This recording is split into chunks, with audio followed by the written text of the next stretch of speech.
Quand on parle d'intelligence artificielle, on a souvent cette image d'une course, une sorte de compétition mondiale. La question qui revient tout le temps, c'est comment rattraper le retard. Mais et si c'était la mauvaise question? Et si, pour l'Afrique francophone, la vraie opportunité était de choisir une voie complètement différente? Alors, regardons ça de plus près. D'un côté, on a la course. C'est cette idée qu'il faut courir toujours plus vite pour essayer de sauter dans un train qui est déjà parti. On adopte les technologies des autres, les règles des autres. Et de l'autre côté, on a le tissage. Là, l'image change du tout au tout. On ne court plus, on construit. Patiemment, fil après fil. On connecte les savoirs locaux, les communautés, pour créer quelque chose qui est solide, qui est juste et surtout qui nous ressemble. Et c'est là que tout bascule. Parce que la question devient, et si l'enjeu, ce n'était pas de courir plus vite, mais de tisser plus juste? D'un coup, le but n'est plus la vitesse, c'est l'équité. Il ne s'agit plus de déployer une technologie à n'importe quel prix, mais de se demander d'abord quel genre de société est-ce qu'on a envie de bâtir avec elle. Avant même de parler une seule ligne de code ou de s'intéresser aux algorithmes, il faut poser les fondations. Et la bonne nouvelle, c'est que ces fondations, elles sont déjà là. Elles sont solidement ancrées dans des philosophies africaines qui ont fait leurs preuves depuis des siècles. La toute première fondation, c'est l'Ubuntu. L'idée est à la fois simple et incroyablement profonde. Je suis parce que nous sommes. Une personne n'existe vraiment qu'à travers sa communauté. Et si on applique ça à la technologie, ça veut dire qu'un outil, même le plus puissant du monde, n'a de valeur que s'il renforce les liens entre les gens. S'il les isole, il a échoué. Ensuite, il y a la teranga. C'est un concept wolof qui parle d'hospitalité. C'est fascinant de penser à l'IA de cette manière. Une nouvelle technologie, c'est comme une invitée qui arrive dans une maison. Elle doit respecter les lieux, les coutumes, les langues, les valeurs. Elle ne doit pas chercher à tout changer pour que ça lui ressemble. C'est vraiment l'antithèse d'une forme de colonisation numérique. Et enfin, il y a le principe du Sankofa. L'idée, c'est de se tourner vers son passé pour pouvoir construire son avenir. L'Afrique a une histoire extrêmement riche de gestion des ressources communes, de gouvernance collective.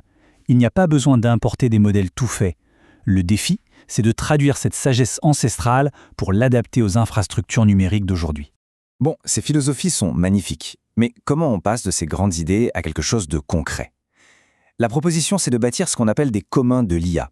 L'idée de base, c'est d'arrêter de voir l'IA comme un produit qu'on achète sur une étagère, mais plutôt comme une infrastructure essentielle qu'on doit construire et posséder ensemble. Alors, un commun numérique, c'est quoi exactement? Eh bien, il faut l'imaginer comme la place du village, une fontaine publique ou une bibliothèque, mais pour le monde digital. Ce sont des ressources, du logiciel, des données, des protocoles, qui appartiennent à tout le monde et qu'on décide de gérer ensemble pour le bien commun.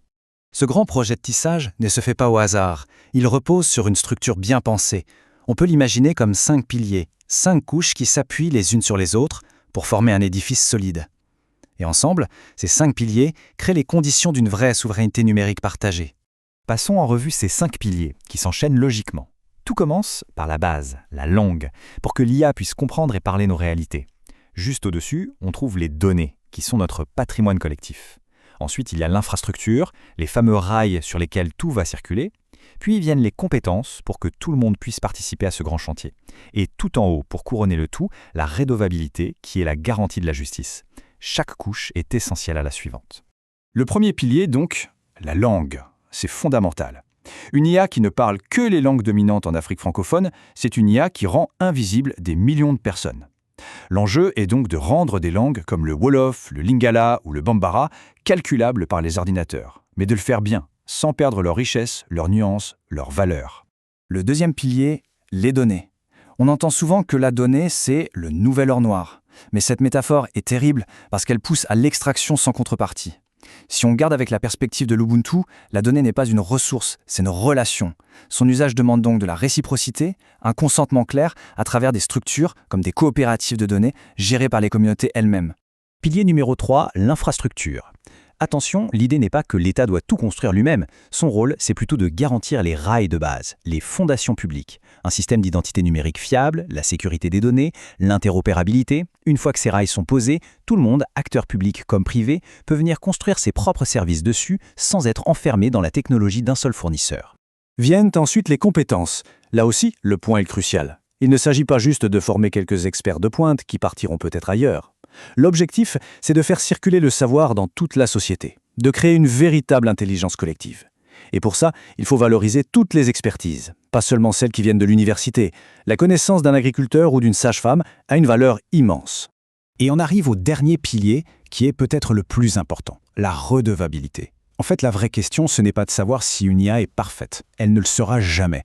La vraie question, c'est que se passe-t-il quand elle fait une erreur? Dans l'esprit de l'Ubuntu, la justice, c'est ce qui répare les liens brisés. Il faut donc des mécanismes très clairs, accessibles à tous, pour contester une décision et obtenir réparation. Avec une règle d'or, une IA peut conseiller un humain, mais elle ne doit jamais décider seule à sa place.